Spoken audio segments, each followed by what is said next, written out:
"You won't be at Thanksgiving this year." That's how my mom said it. Flat. Final. Then she added, almost like it was nothing, "Your sister's husband thinks you'd ruin the vibe." I just stood there in my kitchen, holding a grocery list I'd already started for the trip home. For a second, I honestly thought I heard her wrong. Ruin the vibe? I barely even knew the guy. But the worst part wasn't what she said. It was how easy it sounded. Like the decision had already been made, and everyone agreed. And here's the part that makes it worse. A few days later, that same man showed up at my office and completely lost his mind the second he saw me. "My name is Talia. I'm 26. And if I'm being honest, that call didn't come out of nowhere. Growing up, I was always the one slightly outside the circle. Not fully rejected, just never fully included either. My sister got the attention. My parents backed her up. And me? I learned early on that if I pushed back too hard, I'd just be labeled difficult. So when my mom told me not to come home for Thanksgiving, I didn't argue. I didn't ask for explanations. I didn't demand fairness, because I already knew how that would go. They'd say I was overreacting, that I was proving his point. So instead, I just said, "Okay," and hung up. That night, I sat alone in my apartment while the city outside was already lighting up for the holidays. Everyone else was planning dinners, family time, traditions, and I was just cut out of mine. Not because of something I did, but because a man I'd met twice decided I was a problem. The more I thought about it, though, the less it made sense. At my sister's wedding dinner, he kept watching me, not in a friendly way, more like he was trying to place me. Then at brunch a few weeks later, he started asking questions. Not normal small talk, very specific ones. "Where do you work? What exactly do you do there? What department?" At the time, I brushed it off. Now, lying in bed that night, replaying everything. Something about it felt off. Like he wasn't just curious. Like he was checking something. The next morning, I went into work determined to forget all of it. Work was the one place in my life that made sense. Clear rules, clear expectations. No weird emotional politics. I had just sat down at my desk when my assistant knocked. She looked confused. "Talia, there's a man here asking for you. He says it's urgent." I frowned. "Did he give a name?" She hesitated. "Ethan." My stomach dropped. Why would my sister's husband show up here?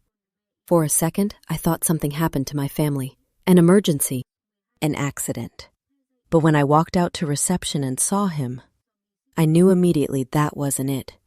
He didn't look calm. He didn't look worried. He looked terrified. The moment he saw me, his entire body froze, like he'd just seen something he wasn't supposed to. Then suddenly, his chair scraped back loudly as he jumped to his feet.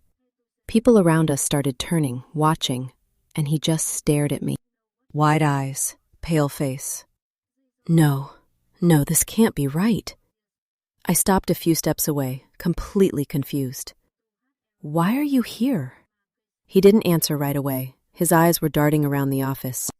The logo on the wall, the employees, the security badges. Then he looked back at me.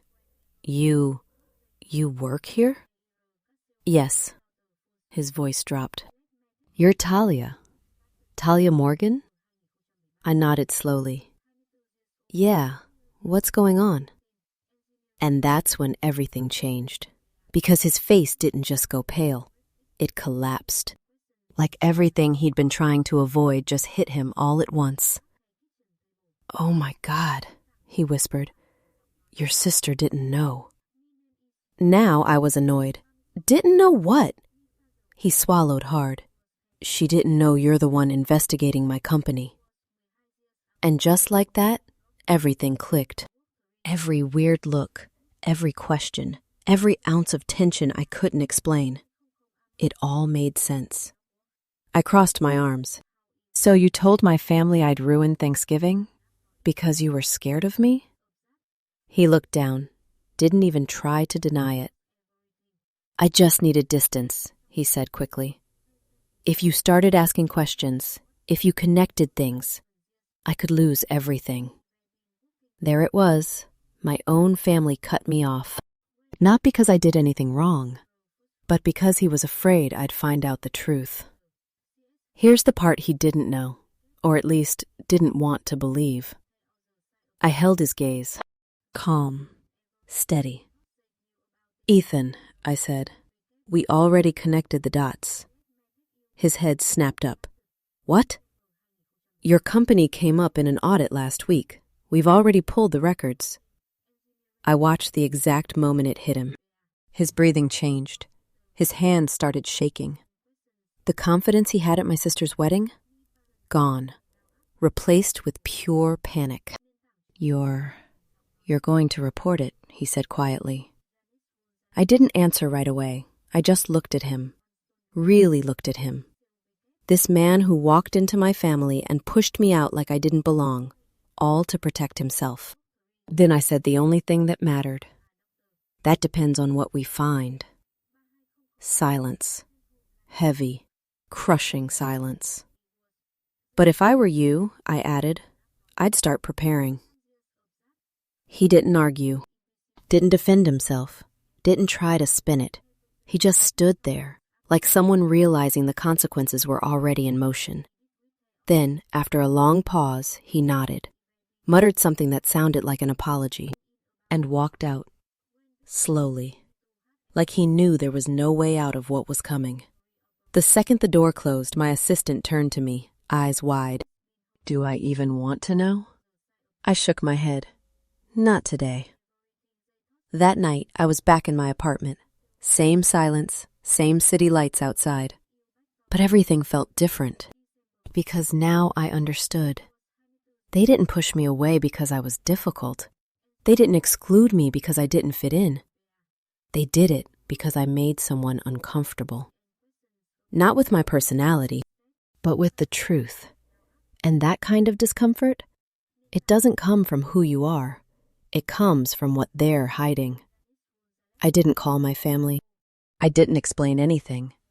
I didn't need to. Because for the first time in a long time, I wasn't the one on the outside anymore. Sometimes people don't reject you because you're the problem. They reject you because you see too clearly, and that scares them.